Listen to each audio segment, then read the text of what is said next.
आज 80वा स्वातंत्र्य दिवस. आजच्या दिवशी सारे भारतीय पुन्हा दुसऱ्यांदा भारतीय होतील. पहिलं झाले 26 जानेवारीला आणि आता दुसऱ्यांदा 15 ऑगस्टला. आज ते पुन्हा भारतीय होतील. आज तोंडाला फेस येईपर्यंत देशभक्तीचा ऊत येईल.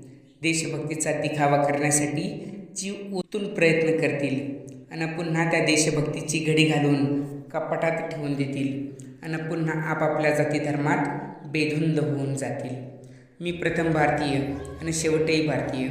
मी प्रथम भारतीय आणि शेवटही भारतीय हे बाभीमाचं वाक्य पुन्हा विसरतील आणि पुन्हा दुसऱ्या दिवसापासून आपापल्या धर्मात आणि जातीत धुंद होऊन जातील. तिरंग्याला सलामी देणारे देशभक्त पुन्हा भगवा, हिरवा, निळा आणि पिवळा करत बसतील.